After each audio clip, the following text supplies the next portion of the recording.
Okay, we're going to begin. Welcome, everyone. I am going to assume that everyone here has seen the movie.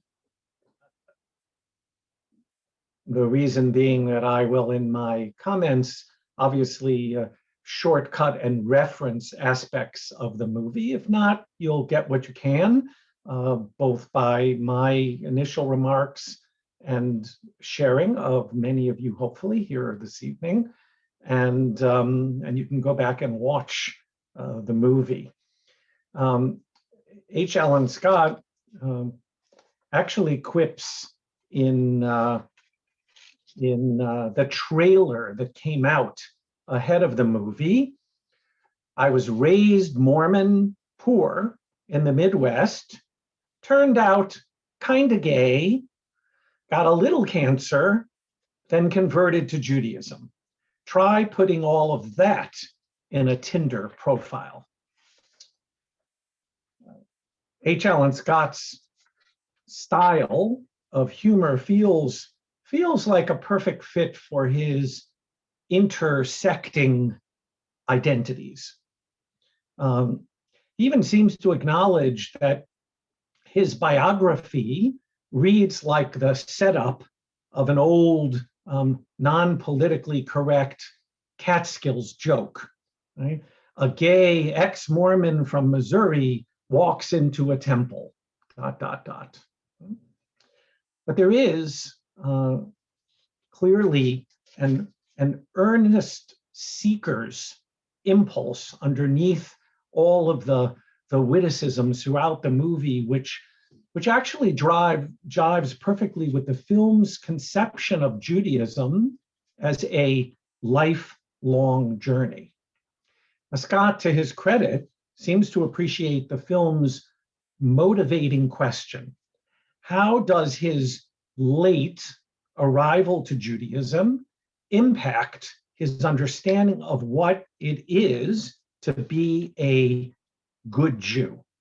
What it is to be a good Jew, one that doesn't necessarily require, at least in his mind and in most of the people we meet, a definitive answer, but is rather a process, a journey, and needs to be celebrated, that journey, with gusto, including the largest and longest challah that I have ever seen in my lifetime. So what I'd like to do is start at the very end, in essence, of the movie, Latter-day Jew, where after his bar mitzvah ceremony held in the synagogue with family and friends, the very end, an a cappella group comes up. Their name is Pella. They're a national group, and they sing Adon Olam. Anybody remember to what melody they used? Sondra, what melody? Golden Girls theme song. Right. Girls, The right? Golden Girls, thank you for being a friend, right? Chosen, not just because we know, and he's shown us and spoken about the Golden Girls and that he has a Golden Girls tattoo on his arm, but also, I think, because the journey he documents would not be the same.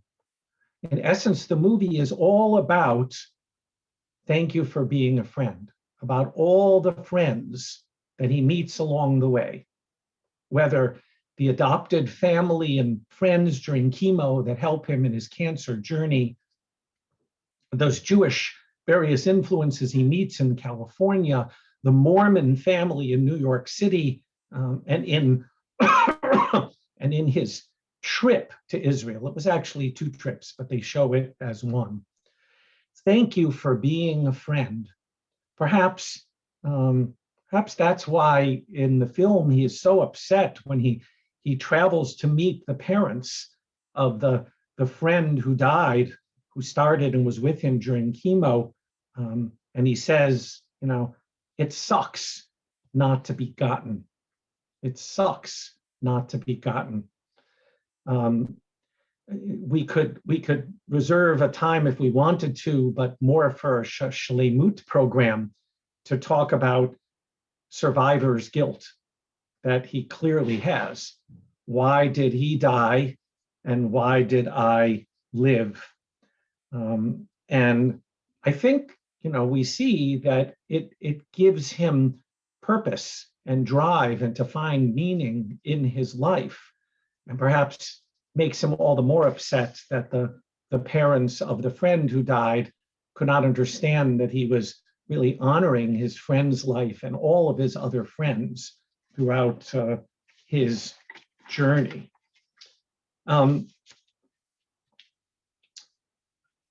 Scott, as we heard, chafed at the beliefs of the Mormon Church, especially its emphasis, as he says, on the afterlife. To quote him, "That's a waste of time because we're here right now." Right? His attraction to Judaism, with its focus on how we make our way in this world instead of in the next world, where Mormonism focuses on the afterlife as being as if not more important, as do various parts of Christianity.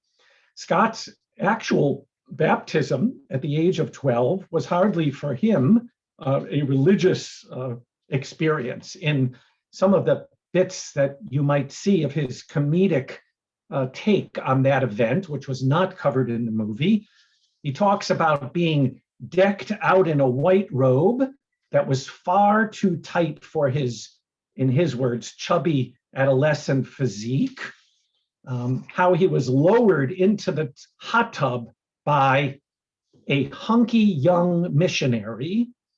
And to quote what he says, "I wasn't thinking about anything except that my head was just a couple of inches away from this attractive man's member." Don't know if that's when he decided to think about his own sexual identity or not. We don't know. There is more to his background and his Jewish journey that we don't hear about in the movie. While studying as an undergrad at DePaul University in Chicago, Scott confided to his Jewish academic counselor that he was drawn to Judaism. She immediately forwarded him to various local rabbis, and H. Allen began reading about Judaism in earnest. And he continued his study all throughout college into his 20s, while he began working as a stand-up comedian in New York. He thought that he had plenty of time to convert, his intention, until he began to feel, as he spoke about in the movie, a persistent pain in his groin. Just after he had moved to LA in the summer of 2012, he was diagnosed with testicular cancer and endured what we know from the reflections back as grueling rounds of chemotherapy. Now, it was actually at that time he said he decided to convert to Judaism, not because, as we might infer if we just knew this without knowing more of the background, that he did this because cancer made him face his mortality, the death of his friend and that desire, but rather his desire to convert to Judaism right at that moment was because he was going through chemotherapy. He was unable to do comedy and all of his routines. And as he said, I had the time, but also that there was nothing that was grounding him and he felt lost. He also thought the time was right to convert because he aspired to become himself a father one day and wanted to raise his child in a religiously grounded home. It so happens that his Jewish psychiatrist was the one that suggested that he reach out to Rabbi Zach Shapiro at Temple Kiba, who happens to be gay, and it was there that his more formal journey began. Now I want to take just a step back because I think it's important, considering his view of how he was raised and on the Mormons did affect his choice of Judaism, and some of his issues and and the issues of the couple we hear about. While both Mormon and Jewish people are considered people of the book, so to speak, and we have a shared history of persecution.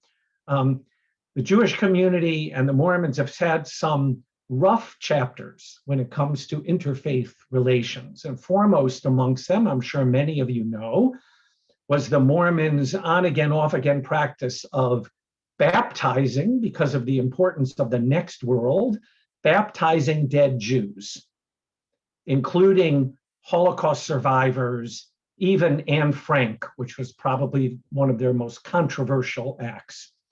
Now, understandably, that was not received well within the Jewish community, and I say that as a bit of an understatement. The Mormon Church actually claims they no longer do this, but there still are reports over the years that the practice still in some ways continue. They continue because of the importance in Mormonism of the next world, of an afterlife. And it's one of those things that both the young Mormon couple as well as H. Allen Scott reflect, that they wanted a Judaism that wanted to do good in this world. Now, so I'd like to, having given that as a background, I want to reflect just for a moment, not on baptism, but on where baptism came from, that is its origins, which is mikvah. The three themes that play a role are highlighted to a different extent in Allen's journey, revolve around his gay identity, his recovery from cancer, and his conversion to Judaism. And it occurred to me as I watched the movie that in today's world, it's possible to go to the mikvah, not just as we may think of it for conversion, but also for someone who has survived cancer or who wants to recognize a transition in a gender or sexual identity, to use a mikvah ritual as well. Over the years, I have taken numerous individuals to mikvah who have completed their chemotherapy and are receptive to the physical, spiritual ritual of mikvah. And although I have not done so myself, I would imagine there would be meaning and spirituality in doing so for someone whose sexual or gender identity has been changed. So mikvah here does play a unifying role in what I would say is a meaningful way. So in a few more minutes, I'll ask you to share with those of us here what moments or scenes or themes were most resonant to you in the movie. Of course, if you have any questions that you want clarified or that weren't clear, perhaps I might be able to help. For me as a rabbi, perhaps really the most meaningful, moving section was not really a part of his story, although part of his story, the conversion ritual of the Mormon family in New York City, both at the mikvah and at Romemu, the community which they joined. We only got to see a part of the pre-mikvah reflections and questions of the parents, who talked about their ability to begin their Jewish life by choosing their own name in Hebrew. But coming out of the mikvah and the gathering of the community around them, hands-on almost, when they emerge from the mikvah, and then later at the synagogue, singing and dancing with members of the congregation, was especially moving for me and meaningful. Their embrace of the choosing Jew, of welcoming them into community regardless of their background, I think was especially important. I think a message for us as a community, and I think also a message that H. Allen Scott wanted to convey of the welcoming that he has felt, and that I'll be addressing a little bit more in a moment. But when it comes to that, as most of you know here, it was not always that way in our Jewish communities. Perhaps even still not that welcoming today in many parts of our country. There is no question that our view of those who choose to cast their lot with the Jewish people has changed. In the non-Orthodox world, few today will live through the scene that was shown in the movie from Sex and the City, where the rabbi shuts the door on Charlotte, coming to the rabbi with a desire to convert by saying, "We're not interested," slamming the door. By the way, for those of you that on HBO are watching the latest episode of the reboot, and just like that, one of the scenes happens to be of Charlotte's daughter, who is now studying for her bat mitzvah. Actually, I don't know what they're going to call it because she's going through her own identity, gender identity struggles as well. It would be my observation that over the decades, we've gone from suspicion and marginalization of the person who decides to choose Judaism to a recognition of the great gifts and enthusiasm that a person who casts their lot with the Jewish people brings to our tradition and community. I love sharing, and I've probably done this in a public venue a number of times over the years, that in the many, many dozens and dozens of people who I've studied with who have wanted to convert to Judaism, more often than not, they'll attend our Introduction to Judaism class in Baltimore to get the basic introduction to Judaism. And then the spouse who is considering conversion to Judaism or has made that decision, or prospective spouse, will come and study with me for approximately a year and will come to synagogue and participate in an entire cycle of the Jewish year and being a part of community. And I always know that in the path of that year, of that person choosing Judaism, I'm going to get a call from the Jewish half of that couple who wants to talk to me. And they'll either come in or by phone say to me, "Rabbi, what am I going to do? I love that my future wife or my future husband wants to be Jewish. I love that. But I didn't know that he or she wanted to be that Jewish," right?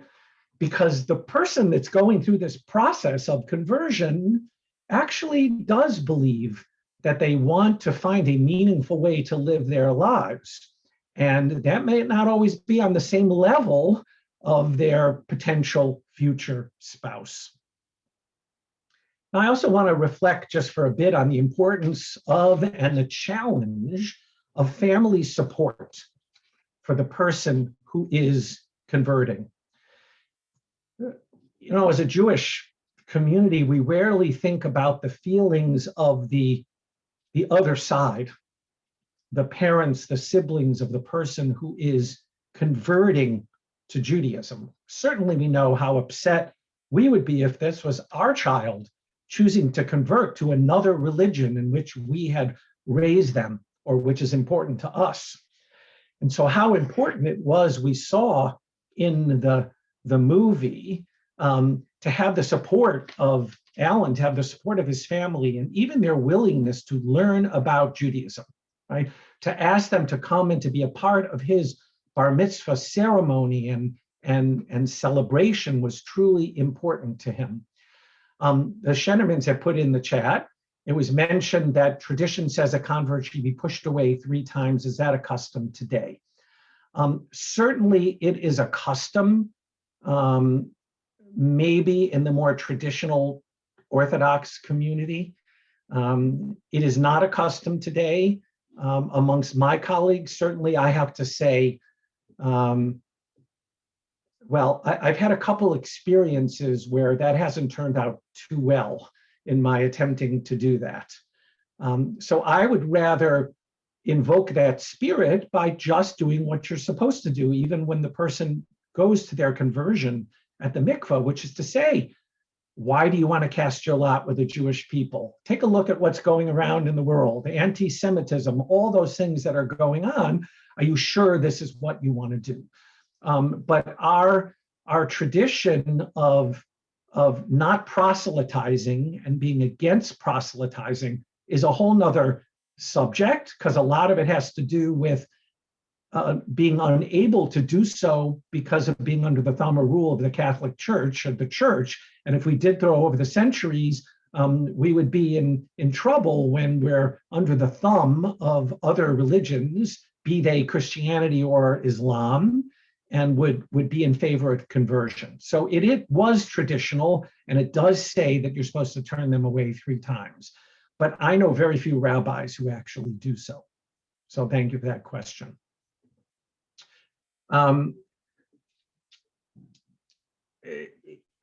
We know, right, and we heard reflected in the movie where he told us that he grew up in a tradition where he was told to have faith, but discouraged to ask questions.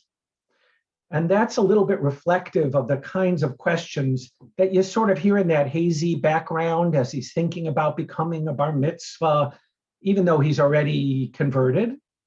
And he asked the kinds of questions of, what kind of Jew am I? What's my purpose? What's my spiritual entrance into manhood? Which leads him to his decision to seriously study and become a bar mitzvah, despite the light and joyful experience of sitting in a class with 12 and 13-year-old boys and girls. Now, most of you would know already that from a traditional Jewish perspective, when Alan converted to Judaism and chose a name, he became a bar mitzvah, because a bar mitzvah simply means being responsible for the mitzvot. And traditionally, when you convert, you accept the old Kabbalat mitzvot, you accept all the mitzvot through the Shema, right?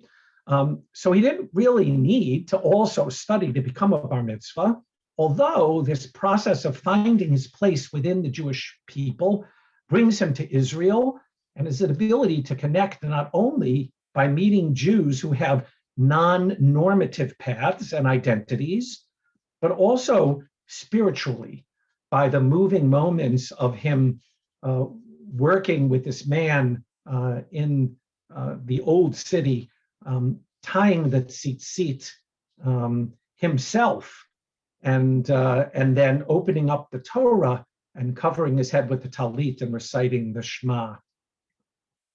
Over the years, I know lots of you remember, and some of you were a part of, but many Jews by choice who have historically joined our adult B'nai Mitzvah class because they wanted to continue to learn and to grow spiritually.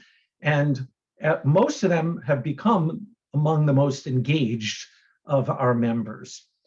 It was very gratifying for me to see that his trips to Israel allowed him to feel that he was a part of the Jewish people, to feel as if there was a belonging to a people and to something greater than just him, a purpose and a voice.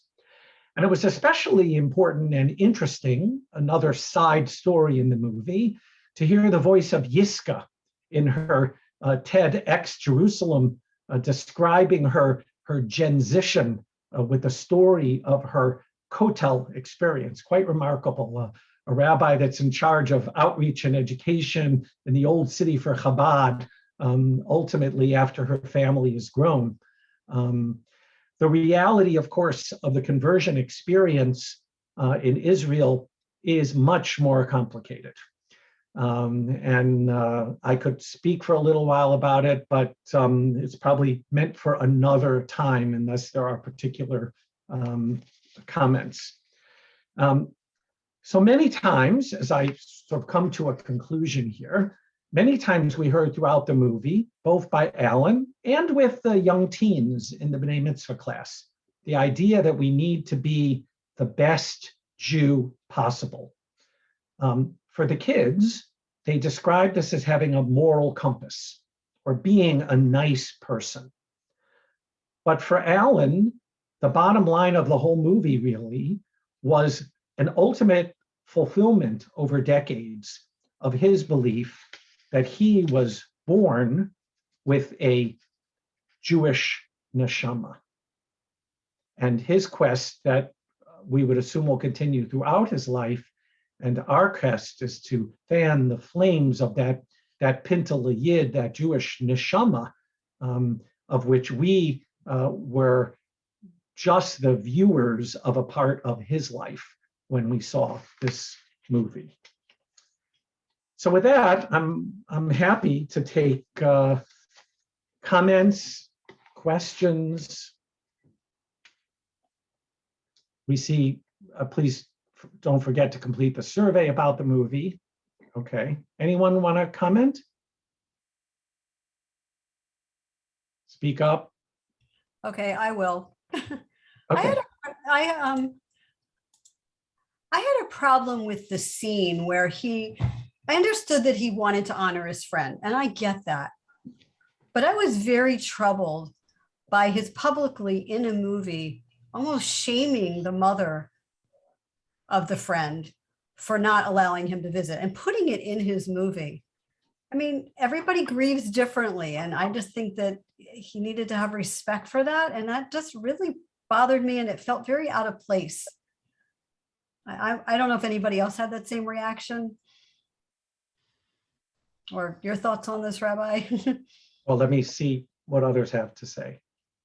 Actually, if I could speak for a moment. Sure.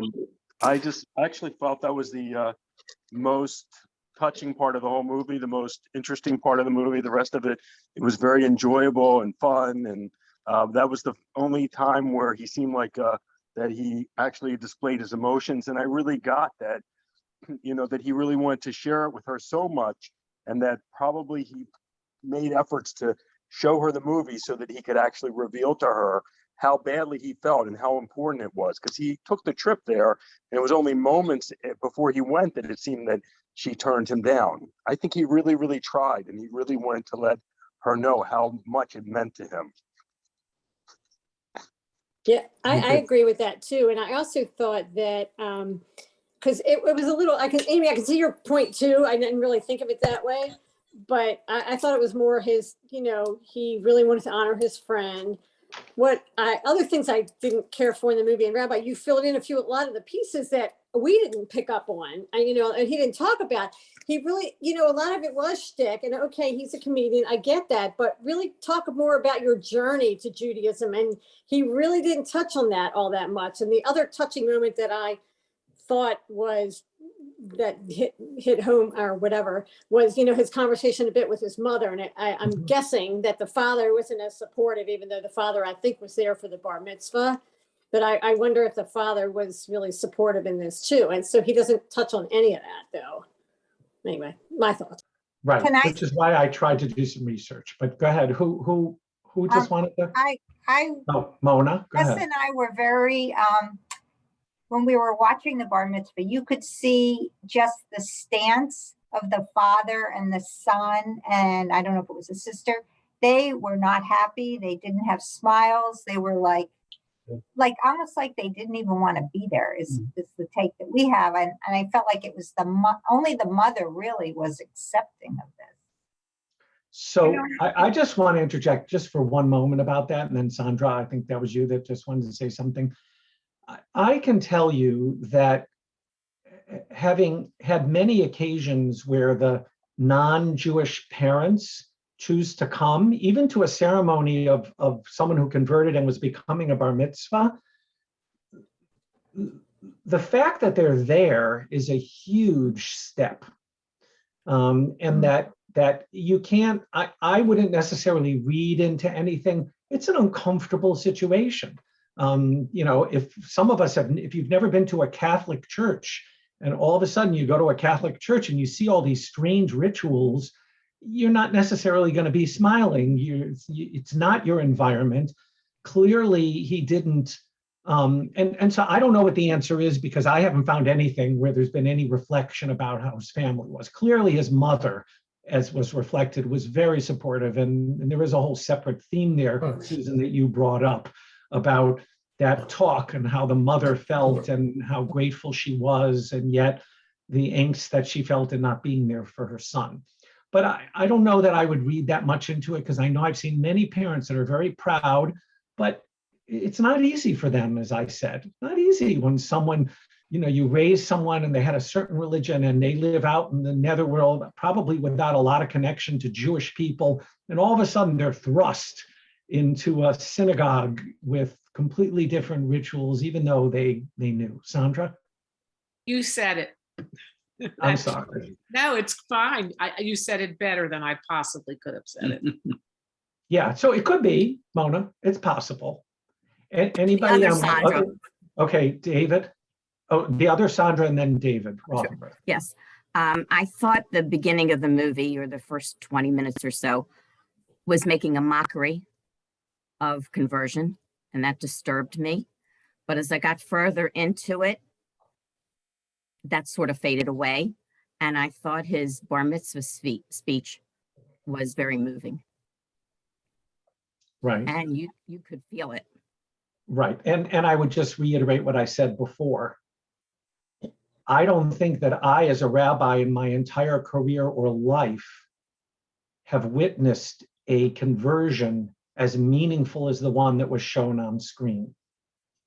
So the intent certainly wouldn't have been there to make a mockery of it. He didn't really tell. But the fact that he included a huge piece at the mikvah and at the synagogue about the conversion shows that it was a positive thing. And I agree with the speech. When they brought him out at the bar mitzvah party on that big chair with the huge challah, it took me back. It reminded me of Queen for a Day. Yeah, well, he's celebrating with all of his. He's celebrating with all of his intersecting identities with which I began. All right, David, and then Nadine. You filled in, Rabbi, you filled in some of his background on his journey, which I felt like the movie, at least the beginning, and maybe it was shtick because he had to do this because he was a comedian. He touched on too many of the stereotypes. Maybe he was putting on the party planners, but that sort of was a little off-putting for me, thinking that he's going to focus on that stuff. And then he spent a lot more time on other people's journeys. You mentioned Yiska and the other couple. The movie spent a lot of time on their journeys and not his, at least the deep part of the journey. To me, until and then, of course, he had Judy Gold, who was going to provide comedy shtick kind of stereotypes. I glossed over that. Yeah. So, but until we saw his bar mitzvah speech, and also with the kids, the 12-year-olds, until we saw his bar mitzvah speech, other than maybe when he got the talit, you didn't really see any of the deeper part of the journey. I felt. And I kept thinking about it's been a few years since we saw the movie Circumcise Me, which was about that comedian. I don't remember. Hacha, right? Pardon me? Hacha, how many times he had to have hatafatam, the drop of blood. Yeah. So to me, there was some like parallels to that movie, and I don't remember enough of the details about that movie. Right. All right. Thank you. Nadine? I wanted to go back a little bit to the part that Amy was concerned about with the friend, the way how he felt with his friend's mother. I think that he was upset because he couldn't tell her or transmit to her how important this was and how seriously he took this. And I think that a lot of the impressions that people had, from my perspective, are judging him as compared to, quote, a Jewish kid having a bar mitzvah or the family's atmosphere. And we're talking about a 34-year-old man who makes a living with comedy, adjusting to so many changes in his life. I thought that he was pretty emotional a lot of the time. He obviously had no trouble crying. I mean, when he was asking his mother, you know, how she felt when he was sick and he didn't come home for her to take care of him. And I mean, I think he impressed me as a very sensitive person who did take this very seriously and wanted to share it. Having had exposure to people who have converted, and I guess maybe I have a little bit different perspective because I know some of how I had a very dear friend who had an Orthodox conversion, and the rabbi did. Now, this goes back many, many years.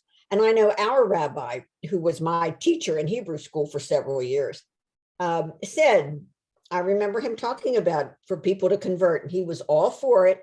But he said, you know, we have to tell them 3 times, you know, no.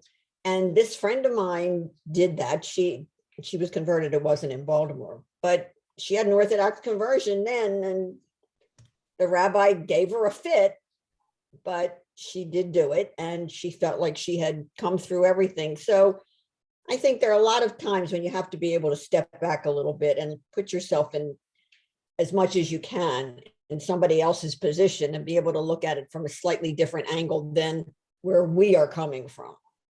Okay, thank you. Sandy, Babin, and then Beth after that. Hecht.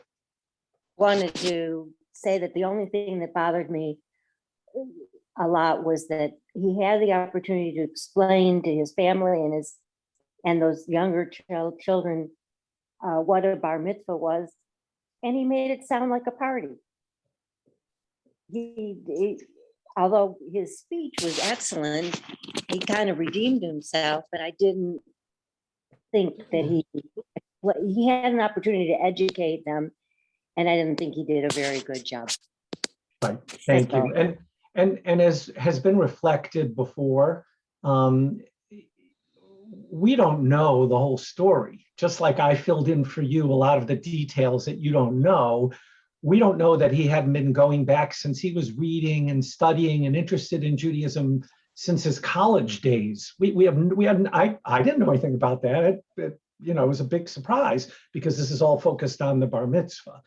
So we don't know. My only one comment may be that, this was the point where he'd already been through that journey, and whether or not he educated his family may say something about his connection or his sensitivity to how he might be worried they would feel. It goes back to what I said about we can't always put ourselves on what it's like to have a child that chooses to leave their family upbringing, even though I think they were a lapsed Mormon family to begin with, but still might be like a lot of assimilated Jews that still hold close but have abandoned Jewish tradition. So I don't know that we really know. I take your comments because that is how it appears in the movie.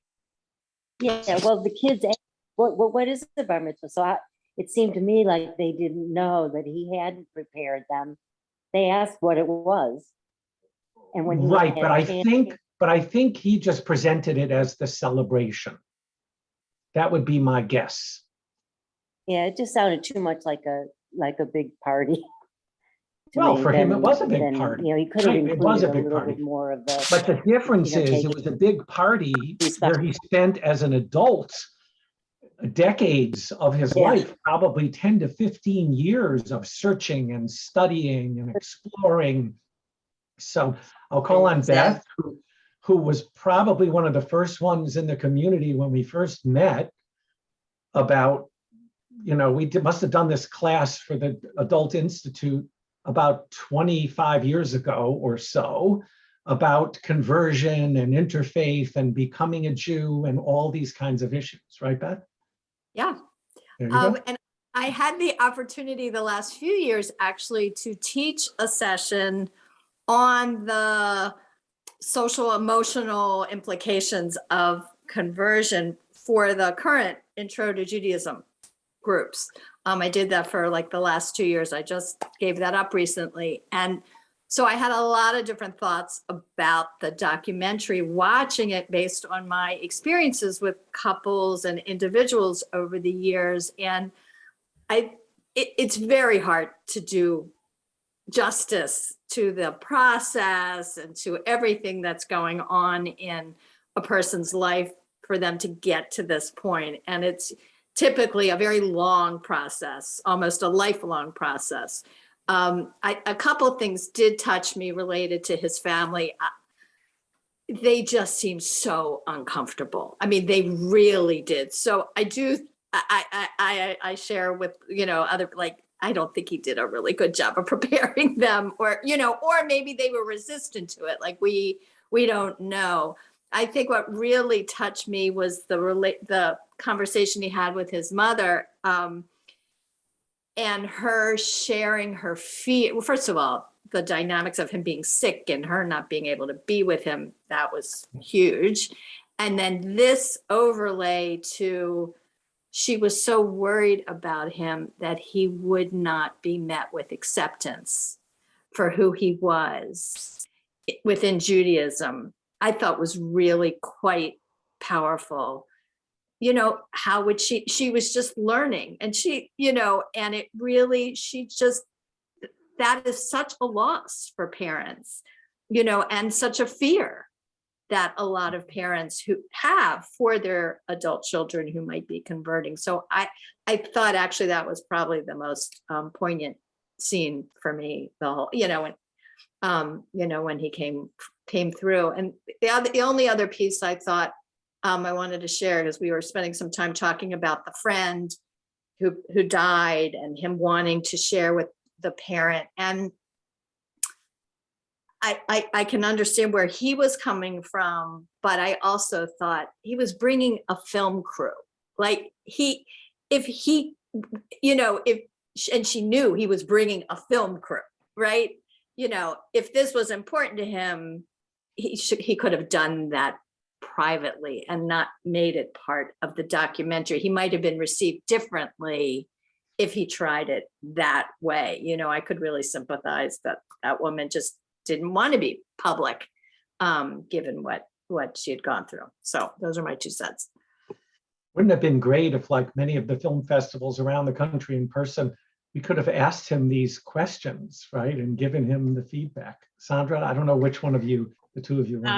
Well, it's kind of both of us. First of all, Beth, those comments were just great. I think when we talk about whether the family was comfortable in shul, he clearly had a beautiful, close relationship with his mother. Very loving, very close. It's possible his father still hasn't even come around to accepting the fact that his son is gay. I mean, it may be, and it could be that lifelong they had an uncomfortable relationship. And we're seeing everything through the lens of the conversion. But those are all, he had a lot of obstacles along the way where, they could have parted ways. So that's my 2 cents. And I was just so impressed by the lengths that Scott went through to develop his conversion and go through the process. But actually, I think that doing the movie itself helped him along, because he had to develop all these themes.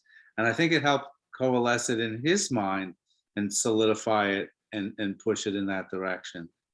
So it was a combination of things, because I was thinking he was doing some of it for the movie's sake, but I think that helped him along his process as well. It's very well done, I thought. Okay. Well, we really appreciate everybody's insightful comments and sharing of your feelings and information. And we had a wonderful interchange and discussion about the movie. I think we would have made H.L. and Scott proud of our discussion tonight. Sondra, do you want to mention? Go ahead. So first of all, Rabbi, I want to thank you for doing a fantastic job filling in all of those gaps, doing that research and leading us in such a meaningful discussion. I wanted to first remind everyone that we do have one more film, The Women's Balcony, and you'll be getting on Friday around the same time that you've been getting the other links. You'll get that information if you are registered. And if not, please go ahead and do so. And the conversation will be led next Monday evening by Amy Ann Kellemer, who is the CEO, is that the correct title of the CJE? Oh, it's a lot of initials. Anyway, and I also want to remind you, please just take that 30 seconds to a minute to go into the chat that Becca put up at the beginning of this evening's program and just fill out the survey. It really will help us as we, yearly go through what's available and try to pick out movies that we think will be of interest to our community. But thank you so much, everyone. Have a good night. Thank you. We should Good night, also everybody. we should keep the Zoom Yeah. open. Keep the Zoom open for a few more minutes so everybody has a chance to do the.